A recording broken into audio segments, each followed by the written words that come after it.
جو ہے ضمانت قبل از گرفتاری دی جا سکے، اور ہم ایسی کوئی مثال قائم بھی نہیں کرنا چاہتے، لہٰذا ضروری ہے کہ آصف علی زرداری صاحب یہاں پر آئیں۔ اب آصف علی زرداری صاحب نے بات تو بڑے لطیف انداز میں کی کہ نتیلا جان تو پہلے اٹھایا گیا تھا اور تو چاہتا ہے کہ میں اٹھایا جاؤں، لیکن اس بات کو اگر ہم ان کے ڈومیسائل والی بات سے جوڑ کے دیکھیں تو یہ بات سامنے آتی ہے کہ ان کے دل میں ایسی ایک رائے یا ایسی ایک گو مگو کی کیفیت پائی جاتی ہے جو ان کو اگریسو سٹانس لینے سے نہ صرف روکتی ہے بلکہ ان کو ایک خاص دائرے کے اندر رہ کر پولیٹکس کرنے پر مجبور کرتی ہے، کیونکہ اگر وہ دائرے کو کراس کر کے باہر آئیں گے، وہ جو ریڈ لائن انہوں نے اپنے گرد کھینچی ہوئی ہے جس کا ان کو خوف ہے کہ اگر یہ ریڈ لائن میں کراس کروں گا اور ایک حد سے زیادہ مزاحمت کروں گا تو اس کے نتیجے میں میں اٹھایا جاؤں گا، جو ان کی بات سے معنی نکلتا ہے۔ میرا نہیں خیال کہ یہ بات کچھ زیادہ غلط ہے، کیونکہ جب پیپلز پارٹی نے اپنی باؤنڈری یعنی کہ اپنی ریڈ لائن کو کراس کرنے کی کوشش کی، پیپلز پارٹی کے گرد نہ صرف گھیرا تنگ ہوا بلکہ پیپلز پارٹی کو بہت زیادہ نقصان بھی اٹھانا پڑا، اور ان کے جو لیڈرشپ ہے ان کو جیلوں میں بھی جانا پڑا۔ اور ابھی جو یہ تازہ ترین آصف علی زرداری صاحب کا جو معاملہ ہے یہ بھی اسی صورتحال کی کڑی ہے کہ سندھ کے اندر پیپلز پارٹی کی گورنمنٹ کو بار بار وکٹمائز کیا جا رہا ہے، اور اب جب سے یہ اطلاع ملی کہ بلاول صاحب جا رہے ہیں امریکہ، اور امریکہ میں ان کی بائیڈن ایڈمنسٹریشن کے چند عہدیداروں سے ملاقاتیں بھی متوقع ہیں، اور اس کے ساتھ ساتھ انہوں نے لابسٹ سے بھی ملنا ہے جو ان کی پیپلز پارٹی کی لابنگ کریں گے بائیڈن انتظامیہ کے ساتھ۔ تو یہ بات سامنے آتے ہی لوگوں نے، اسٹیبلشمنٹ نے یا گورنمنٹ نے یہ سوچا کہ پیپلز پارٹی اب پھر ریڈ لائن کراس کرنے لگی ہے، لہٰذا اس کو روکنا چاہیے، اور یہ پھر اس کے بعد یہ سارا معاملہ شروع ہو گیا۔ کشمیر کے حوالے سے بھی زرداری صاحب سے بات ہوئی تو انہوں نے کہا، سوال پوچھا گیا ان سے کہ کشمیر کا الیکشن کون جیتے گا، تو اس پر آصف علی زرداری صاحب نے کہا کہ کشمیر میں وہی الیکشن جیتے گا جو اسی طرز پہ الیکشن جیتیں گے جس طرح سے ماضی کے اندر یہاں پہ ہوتا رہا ہے۔ ان کا اشارہ یہ تھا کہ جو مرکز میں حکومت ہوتی ہے وہی کشمیر کا الیکشن جیتتی ہے، اور اس مرتبہ بھی ایسا ہی ہوگا۔ اب کشمیر کے اندر اس وقت بلاول صاحب خود بھی کیمپین کر رہے ہیں، اور جس بات سے میں نے اپنے ویلاگ کا آغاز کیا تھا کہ پیپلز پارٹی نے ایک مرتبہ پھر پیشکش کی ہے نون لیگ کو، تو عباس پور میں ہونے والے جلسے میں بلاول صاحب نے یہ پیشکش کی ہے ان کو دوبارہ۔ انہوں نے کہا، بلاول صاحب کا یہ کہنا تھا کہ اگر وہ ہمارے ساتھ مل کر عمران خان کو گھر بھیجنے کے لیے تیار نہیں ہیں تو میں آپ کے ساتھ مل کر کام کروں گا، لیکن ہم اپوزیشن جماعتوں کے ساتھ اتحاد کی سیاست کرتے ہیں تو عوام کے لیے کرتے ہیں، اپنی ذات کے لیے، اپنے فائدے کے لیے نہیں کرتے، اور اگر وہ یعنی کہ نون لیگ اور پی ڈی ایم پنجاب کے وزیر اعلیٰ کے خلاف عدم اعتماد لانے کے ہمارے موقف پر راضی ہو جائیں تو میں یقین دلاتا ہوں کہ ہم ان کو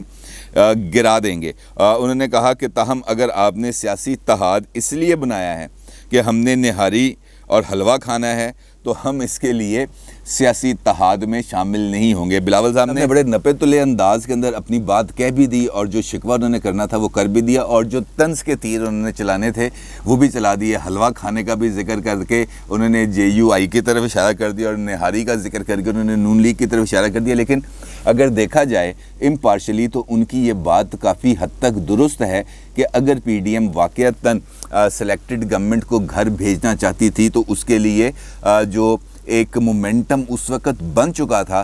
اس مومنٹم کا فائدہ اٹھاتے ہوئے پنجاب کے کو بیٹل گراؤنڈ بناتے ہوئے مرکز کی گورنمنٹ کو ٹارگٹ کیا جا سکتا تھا، لیکن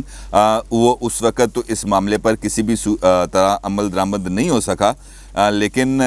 اس کے بعد تو پھر ڈومیسائل کے معاملے نے آ کر پی ڈی ایم کو توڑوائی دیا، لیکن یہ بات اب بھی آگے بڑھ سکتی ہے۔ اس کا اشارہ دیا ہے بلاول صاحب نے، اور نون لیگ اس بارے میں کیا سوچتی ہے اب میرا خیال ہے کہ وہ اس کو اب سمجھنے کے لیے کچھ زیادہ راکٹ سائنس کی ضرورت نہیں ہے، کیونکہ نون لیگ نہیں چاہتی کہ پنجاب کے اندر تبدیلی آئے، اور وہ یہ سمجھتے ہیں کہ عثمان بزدار کی شکل کے اندر پنجاب میں جو حکمران مسلط ہے اس کی موجودگی میں نون لیگ کے لیے اگلا الیکشن پنجاب میں جیتنا بہت زیادہ آسان ہے، کیونکہ ان کی جو پرفارمنس ہے وہ اس حد تک ایکسیپٹیبل نہیں ہے یا اس حد تک مؤثر نہیں ہے جس کا مقابلہ نہ کیا جا سکے۔ اور چونکہ پنجاب کے اندر بہت حد تک بیڈ گورننس موجود ہے، یہاں پر نیپوٹزم بھی آ رہا ہے. خود پرنسپل سیکرٹری جو ٹو سی ایم ہیں طاہر خورشید صاحب، ان کے بارے میں بھی بے شمار اعتراضات سامنے آ رہے ہیں، اور خود بزدار صاحب اور ان کے عزیز و اقارب کے بارے میں بھی بہت ساری چیزیں سامنے آتی ہیں. تو نون لیگ یہ سمجھتی ہے کہ ہمارے لیے سیف پیسج یہی ہے کہ ہم پنجاب گورنمنٹ کی اور مرکزی حکومت کی نااہلی، بیڈ گورننس، ان تمام چیزوں کو ایکسپلائٹ کرتے ہوئے، اس کو پولیٹیکل ایندھن بناتے ہوئے اگلے الیکشن میں جائیں گے، اور اگلے الیکشن میں جا کر ہم اپنے لیے وہی رزلٹس حاصل کر لیں گے جو رزلٹس ہم حاصل کرنا چاہتے ہیں. لیکن یہاں پر ایک سوال اور پیدا ہوتا ہے مسلم لیگ نون کی خاص طور پر اسٹریٹجی کے اوپر، کہ اگر جو پلان سوچا ہوا ہے عمران خان صاحب نے، اور جس طریقے سے یہ بہت زیادہ میسو ترقیاتی فنڈز دیے ہیں انہوں نے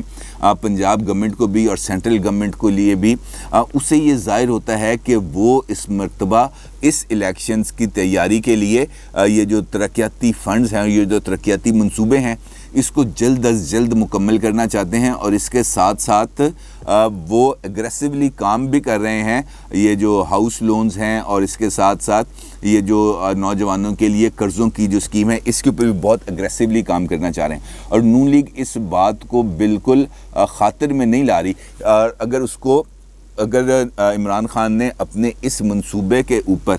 50% بھی عمل کر لیا تو نون لیگ کے لیے مشکلات ہوں گی. اگر آپ غور کریں جو ابھی ریسنٹلی پنجاب کے اندر اب جو الیکشنز ہوئے ہیں، بائی الیکشنز، وہ اگرچہ نون لیگ جیتی ہے لیکن ہم نے پی ٹی آئی کے ووٹ بینک میں کمی نہیں دیکھی. وہ ان کا ووٹ بینک انٹیکٹ ہے، اسی طریقے سے جیسے وہ 2018 کے الیکشن میں وہ ووٹ بینک موجود تھا. اس میں جو بہت زیادہ ہم نے کمی یا ڈپ نہیں دیکھی. تو اس سے یہ ظاہر ہوتا ہے کہ اگر انہوں نے اپنی پرفارمنس کو تھوڑا سا بھی انکریز کر لیا تو اس کے نتیجے میں نون لیگ کو پنجاب کے اندر ٹف ٹائم ملے گا. اور اس کے لیے ضروری ہے میری نظر میں کہ نون لیگ پنجاب کے حوالے سے خاص طور پر اپنی پالیسی پر نظر ثانی کرے اور پنجاب کو بیٹل گراؤنڈ بناتے ہوئے عمران صاحب کے لیے کچھ مشکلات پیدا کرے. تو وہ ان کے لیے خود مسلم لیگ نون کے لیے ایک پولیٹیکل آکسیجن کا سبب بنے گا. اور بلاول صاحب کی یہ جو پیشکش ہے یہ خاصی غیر متوقع تو نہیں لیکن بہتر ہے. اس سے ایک طرف تو ایک جو اس وقت پولیٹیکل تناؤ ہے اس میں کمی آئے گی، اور شاید پی ڈی ایم کسی نہ کسی حد تک دوبارہ اپنی جو طاقت ہے وہ حاصل کر لے، کچھ ساکھ کو بحال کر لے. ادروائز جو الیکشنز ہیں وہ پھر عمران صاحب کی مرضی کے مطابق ہی ہوں گے، اور عمران صاحب اس پر مرضی کے مطابق ہی نتائج حاصل کریں گے. اپنی رائے کا ضرور اظہار کیجیے گا. آپ کا بہت شکریہ. اللہ حافظ.